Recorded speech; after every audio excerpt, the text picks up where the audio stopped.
All right, guys, Sanj here. Welcome back to another episode on the Bodybuilding News Network. Enunciation is hard, but welcome back to another episode of Bodybuilding Today. We're going to be talking about, as you can see here, Daniel was kind enough to post the entire updated scorecard, the lineup for the 2021 Tampa Pro in the 212 division, the bodybuilding showdown, right? The 212 showdown. We have a very dense lineup, so we're going to go ahead and go through this as fast as we can, but also giving every athlete their due spotlight. So let's go ahead and hop in to the first one here. Esteban Bravo, or Esteban Fuquene. I'm never going to get it right, so don't roast me in the comment sections below. We've seen him a few times this year. We saw him at Chicago. We saw him at the, what do you want to call it? I keep messing up the name. The Puerto Vallarta Pro. That just happened. Stay tuned for that video. We will be covering that. He placed second right behind Noel, or Adame. Very good showing from him. I'll post up some pictures real quick so we can see what he looked like. And this is really one of my favorite physiques right now in the 212 lineup right now. I love his physique. It flows very well. There isn't really anything that he's missing or lacking. Maybe a little bit of the size here and there, maybe in the shoulders and the arms. They look proportionate to his physique, but he does look like he does come in a little bit small compared to some of the other competitors. So as long as he's not able to, or as long as he's able to not ruin the beautiful lines and the flow of his physique, I think we have a very successful pro in the 212 coming up in the ranks by the name of Esteban Bravo. So hopefully we get to see an amazing package from him. This will be his third show, I believe, in the 2021 competitive calendar. So best of luck to him. Moving over to his Instagram, we'll probably expect to see the same level of conditioning physique-wise from Esteban Bravo here. He just competed, I think it was 2 days ago, so he's going to look fantastic. He should look very sharp, but expect to see a very good package from Esteban's camp. Next on the list is Aaron Clark. The last time we saw Aaron Clark was at the 2020 Tampa Pro, where he placed fourth. And with him placing fourth at that last show in 2020 at that Tampa, I really see him doing well at this show. There isn't... when I look at his physique, my eyes always go to his midsection. Obviously, no disrespect to Aaron Clark, but I feel like that might pull away from his potential placings here, as we do have a very, very stacked lineup here at the 2021 Tampa Pro in the 212. From the back, lights out, probably going to be one of the thickest, densest physiques. Most dense, there we go. One of the most dense physiques on the stage in the 212. So if he can make up that ground, in the front, if he can make improvements to the midsection, I think he could do very, very well. Definitely a first-round call-out competitor if he's able to keep that midsection in check. Looking over at his Instagram, I like what I'm seeing. He's not shy of posting physique updates. He's not shy of posting training footage, which is something we sometimes miss in this modern day of bodybuilding. Not everyone like Kai Green, or not everyone like Hunter Labrada, people like that. Some people don't always post stuff as much, and it's unfortunate, but Aaron Clark, not shy from the camera, so it's happy to see that. The midsection still looks large, no disrespect, obviously. I'm not trying to be a dick here. So I'm worried about that, but he still looks very large and full. Great pec development, great biceps, great quad sweeps, even great calves. I mean, shoot. So definitely, I want to see him in that first call out. It's just the only thing I'm worried about is that midsection. We have a lot of people with a lot of pretty lines. We're going to talk about them coming up next, so stay tuned. Moving into the next competitor, Kareth Bajo. Oh, I'm so sorry. I'm sorry, Kareth. We actually had him on the show. He had an interview with him over an hour long. Fantastic man, fantastic competitor. So watch that. We're not going to talk too much about him in this show. In this episode. It is a show. I guess it's a show, right? It's a show. But last time we saw him, he placed third at the Chicago Pro, so just a few weeks ago. I expect him in that first call out. Is he going to be my dark horse again for this show, stay tuned for the end of the video, and I'll let you guys know who my dark horse picks are, because I'm weird and I pick multiple dark horses. And you know what? It's my channel. I can do what I want. So tough. But sorry, I get on tangents. I will show you guys some footage of the last time we saw him at the 2020 Chicago Pro. And it was kind of weird. They didn't post his front double, but so much muscle and mass. A little older gentleman, not crazy old. He's young 30s, so we're going to expect to see him competing competitively and successfully in the 212 for a long time, maybe even a decade. Who knows what his plans are. But I love what I'm seeing in the front lat, or the front relaxed front lat. You can see the lats, right? I love his physique. I love the flow. Nothing's blown out. Midsection is tiny. Legs are out of this world in thickness. The lines, right? We talk about on this channel the 212 lines going all the way into the quads. If the open guys could get any of this, I think they could do very well. And I'd love their physiques a little bit more. But I mean, I just love the 212 class. It's just so much muscle packed into these smaller frames. It's just really world-class muscle. But expect to see Kareth Bajo in that first call out at this year's Tampa Pro. And like I said, we just saw Kareth on the stage at Chicago, so fairly recent. Daniel did a shout out, so it keeps popping up here, so it's really cool.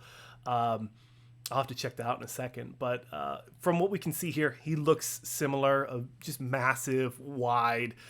He's going to do well at this show, so keep your eye out for Kerrith Bajjo at the Tampa Pro. Another competitor that we cannot overlook is Guy Cisternino. Now, we're going to give him as much credit as we can. He's a legend in the 212. He's been competing forever. He's won over, I think it's 8 pro shows, so one of the best of all time in the 212, in my opinion. And by the scorecard, it says it. He didn't place, he placed well at the last show at the Puerto Rico Pro, where he placed second, but it was a weak lineup. In no disrespect to the competitors, but there was like 4 or 5 people. So that's a pretty shallow lineup, maybe not weak. But hopefully we can see an improved package from Guy Cisternino. The dieting, or something happened with his dieting, or with the supplementation, right? Supplementation coming into the show, those cut and stuff.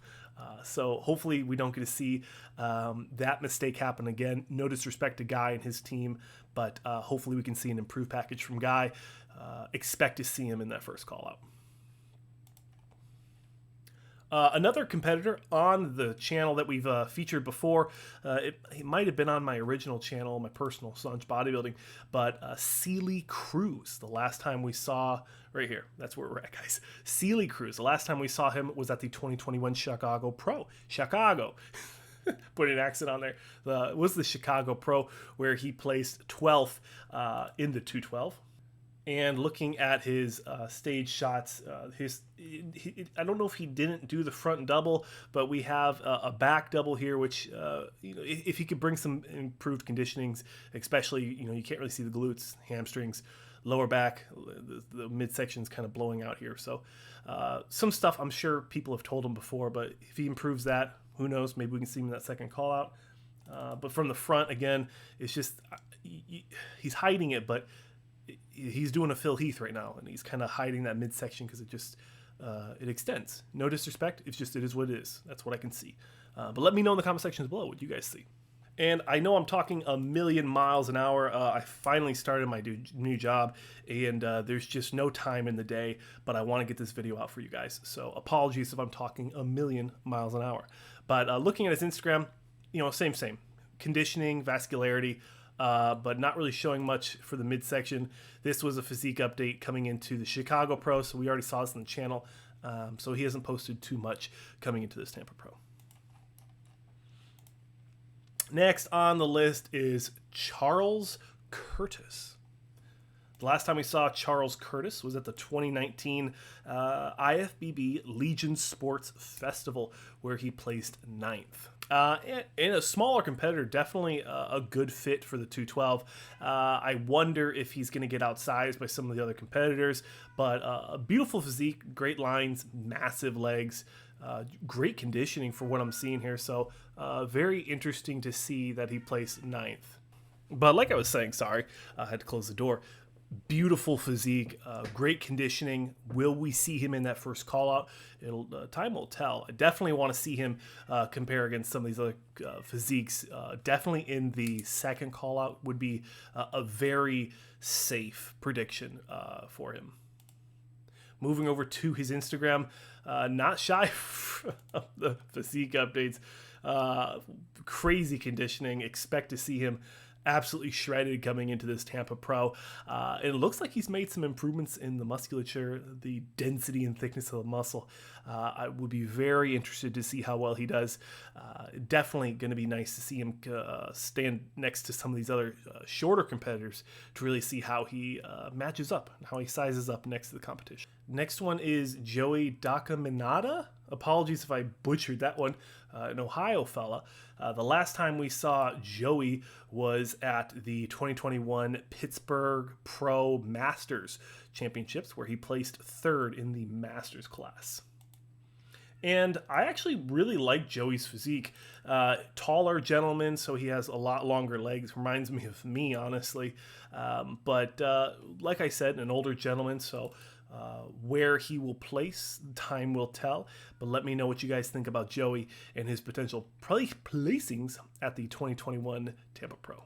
And as always, guys, if I do forget to put someone's Instagram in the video where we look at their most recent physique updates, all of their Instagrams are in the description of the video, so you can do a little bit of bodybuilding journalism and check out their physiques for yourselves.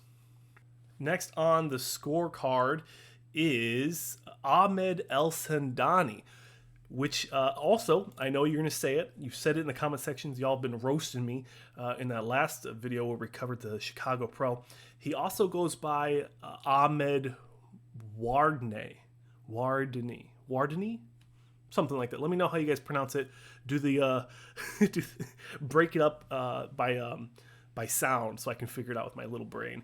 But the last time we saw Ahmed's a safe one, is the Chicago Pro, where he placed 2nd right behind Keon Pearson. Pretty controversial in my opinion. Keon had the mass in some areas, but Ahmed was absolutely just shredded, completely shredded. I'll pull the photos up so you guys can see what I'm talking about here as I just fanboy over his physique, but really deserved that placing. I'm happy to hear that he's coming into the show. I know on the Kerrith Bajjo interview, he talked about how he wasn't sure if Ahmed was going to show up. It looks like he's on the scorecard. He's coming to this show, so we're very excited to see if he's going to be able to maintain this conditioning and even improve the conditioning a little bit in the glutes here and in the hamstrings. I'd like to see it just a little bit more, and then also you can kind of start seeing the skin folds here, and that's just water retention from what I know. I'm not a pro, but from what I've heard and what I've seen, that's where that extra water retention is, in that lower back. It's one of the last spots to dry out before you get on stage. And like I said with Ahmed, he just competed, so we're probably going to see a very similar physique from him over on his Instagram. Just a beautiful physique, big, wide, great arms where the shoulders aren't compromised like maybe like a hottie. Chest fantastic, tiny midsection, and then just great flaring quads and respectable teardrops in my opinion. So expect to see him in that first call out at Tampa. Next one on the scorecard is Derik Farnsworth. Sorry, apologies. But a seasoned competitor in the 212. He's been to the Olympia many times. The last time we saw Derik compete was at the 2020 IFBB Tampa Pro, where he placed 9th.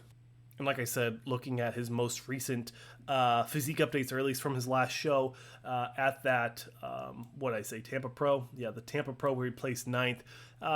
Great physique, the conditioning is nice to see. When you get up in the age, no disrespect obviously to Derik, sometimes the skin gets really, really thin, and you can really master that conditioning. But as we look at Derik, it looks like he's losing a little bit of mass in some areas, although he has a fantastic X taper. I'd like to see him place well, but I think that in the best situation with just how deep this lineup is at this 2021 Tampa Pro in the 212, I'm expecting that he will probably be in that second call out. No disrespect, but it is what it is when you look at such a deep lineup like what we have at this show.